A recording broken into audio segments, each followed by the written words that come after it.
America, Israel आणि Iran यांच्यामध्ये सध्या जे युद्ध चालू आहे, या युद्धामुळे संपूर्ण जगाचा बाजार उठलेला आहे. स्टॉक मार्केट कोलमडलेले आहेत, क्रूड ऑइलचे रेट वाढलेले आहेत. सगळं घडत असताना दुसऱ्या बाजूला इराणचा एक्सपोर्ट मात्र वाढत चाललेला आहे. म्हणजे जेव्हापासून हे युद्ध चालू झालंय तेव्हापासून मागच्या 13 दिवसात इराणची जगभरात जी तेलाची जी निर्यात होती ती वाढलेली आहे, असं डेटा सांगतो. मग हे कसं काय होतंय? तर हॉर्मुझची संपूर्ण जी काही सामुद्रधुनी आहे ती इराणच्या कंट्रोलमध्ये आहे आणि इराणचं तिथे खर्ग आयलँड नावाचं एक बेट आहे. या बेटावरून इराणची 90% जो व्यापार आहे, जो एक्सपोर्ट आहे, तो तिथून चालतो. त्या बेटावरून इराण हा सगळा व्यापार त्यांच्या एशियामध्ये असलेल्या इतर देशांच्या बरोबर करतोय. तिथं ते तेल पाठवलं जाते. त्यामुळे थोडक्यात काय, तर इराणचा जो व्यापार आहे तो वाढत चाललाय आणि तो वाढतोय ते सगळं एका बेटावरून होतंय. पण दुसऱ्या बाजूला जर बघितलं तर अमेरिका, इस्रायलनं मागच्या 12-13 दिवसांमध्ये इराणमधल्या अनेक शहरांवर हल्ले केले. तिथल्या अगदी शाळेवर देखील हल्ले झालेत. Military bases, oil facilities, refineries काही सोडलं नाही. सगळ्या ठिकाणी हल्ले केले. आकाशात धुळीचे, धुराचे ढग साठलेले होते. हे सगळं होऊन देखील हे जे खर्ग आयलँड आहे, हे जे गल्फ ऑफ पर्शिया ज्याला म्हणतो, हे जे आखात आहे, या आखातामध्ये असलेलं हे जे खर्ग आयलँड आहे याच्यावरती मात्र अजूनपर्यंत अमेरिकेनं किंवा इस्रायलनं देखील हल्ला केला नाही. आजपर्यंत कुठल्याही देशाची हिंमत झाली नाही की त्यांनी इराणचं हे बेट आहे ते उडवावं किंवा तिथं असलेल्या सगळ्या एक्सपोर्ट फॅसिलिटीज किंवा रिफायनिंग फॅसिलिटीज या सगळ्या उडवाव्यात. हे असं मग का होतंय? कुठलाच देश इराणला छेडण्यासाठी खर्ग आयलँडवर का हल्ला करत नाही? हे बघूया या व्हिडिओमध्ये. मी आहे रणजित यादव, तुम्ही पाहताय द मराठी बाणा. इराण देशाच्या पश्चिमेला जर बघितलं तर आखातामध्येच एक साधारण 35 किलोमीटर अंतरावरती, म्हणजे इराणच्या बॉर्डरपासून 35 किलोमीटरवरती एक 8 किलोमीटर लांबी आणि 4 किलोमीटर रुंदी असणारं अगदी छोटंसं एक बेट आहे. याचं नाव आहे खर्ग आयलँड. या बेटावरती इराणची सगळी एक्सपोर्ट फॅसिलिटी इराणने 1950च्या दशकामध्ये बनवायला सुरुवात केली. 1970 सालापर्यंत इराणनं जगातली सर्वात मोठी एक्सपोर्ट फॅसिलिटी म्हणजे ऑइल एक्सपोर्ट फॅसिलिटी इथं बनवली. इराणमधल्या वेगवेगळ्या शहरांमध्ये ज्या तेलाच्या खाणी आहेत, तेलाच्या विहिरी आहेत, तिथलं सगळं तेल समुद्राखालून पाईपलाईनमधून या एक्सपोर्ट फॅसिलिटीमध्ये येतं आणि तिथं आल्यानंतर मग ते वेगवेगळ्या टँकर्समध्ये, सुपर टँकर्समध्ये भरून मग ते वेगवेगळ्या देशांच्याकडे निर्यात केलं जातं. हे सगळं या एका ठिकाणावरून होतं आणि हे एक जर ठिकाण उद्ध्वस्त झालं तर इराणची संपूर्ण अर्थव्यवस्था उद्ध्वस्त होऊ शकते. कारण जर विचार करा, इराण जर 100 लिटर पेट्रोल निर्यात करत असेल तर त्यातलं 90% निर्यात ही एका ठिकाणावरून या 8x4 किलोमीटरच्या बेटावरून होते. पण तरी देखील याला कोणी हात लावत नाही. तर त्याला कुणीही हात न लावण्याचं सगळ्यात महत्त्वाचं कारण आहे, जर या बेटाला काही धक्का झाला आणि इथली एक्सपोर्ट फॅसिलिटी बंद पडली तर संपूर्ण जगामधलं जे ऑइल मार्केट आहे ते कोलॅप्स होईल. आता जे तेलाचे दर 110-115च्या दरम्यान येऊन थांबलेले आहेत, $110-115 दरम्यान येऊन थांबलेले आहेत, ते अचानकपणे काही तासांमध्ये किंवा काही दिवसांमध्ये अगदी $200 पेक्षा देखील पुढे जाऊ शकतील.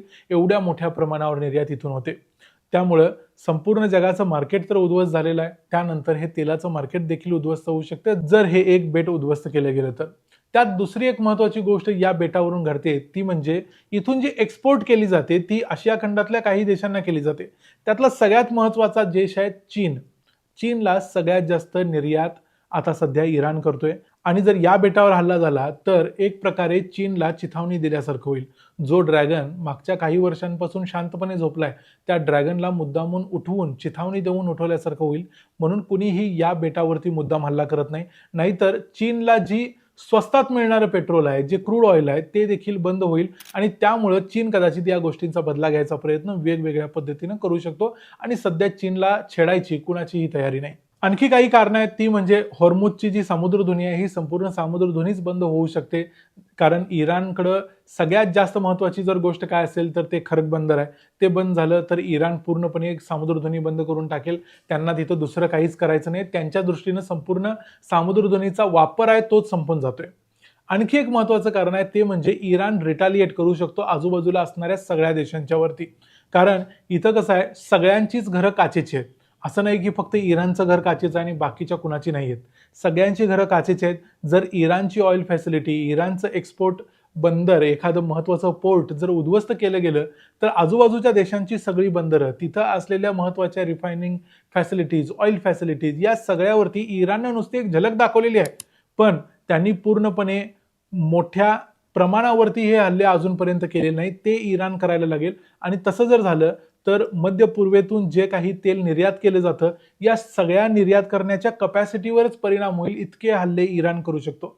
कारण सौदी अरेबिया किंवा ओमान किंवा कतार, कुवेत या देशांची मिलिटरी कपॅसिटी काहीच नाही. इराणशी तर तुलना करायची तर हे देश म्हणजे 100 जर इराणची कपॅसिटी असेल तर या देशांची 10 किंवा 15 असेल, इतके छोटे हे देश आहेत. इराणची एवढी कपॅसिटी आहे की जर त्यांनी ठरवलं तर आजूबाजूच्या सगळ्या देशांना ते नुकसान करू शकतात आणि परमनंट डॅमेज करू शकतात. त्यामुळे इराणच्या या बेटाला छेडायची हिंमत अमेरिका करत नाही, इस्रायल करत नाही. जर त्यांनी असा काही प्रकार केला तर त्याचा फटका फक्त अमेरिका इस्रायलला बसणार नाही, तर संपूर्ण जगाला बसेल, संपूर्ण मध्य पूर्वेला बसेल. आणि शेवटी एक गोष्ट शिल्लक राहते, ती म्हणजे अमेरिकेला आणि इस्रायलला असं देखील वाटतं की कधी ना कधीतरी इराणमधली इस्लामिक रिजिम संपून जाईल.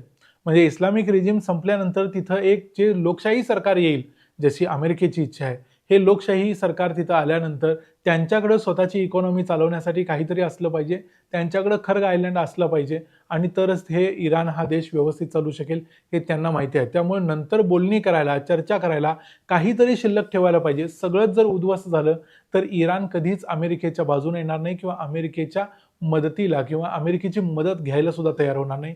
ही तिथली वस्तुस्थिती आहे. म्हणून कुणीही या बेटाला टच करायचा प्रयत्न करत नाही, अजून तरी केला नाही. इथून पुढे देखील हे युद्ध जरी ताणलं तरी कोणी करणार नाही, असं या क्षेत्रातले जे जाणकार आहेत ते म्हणतात.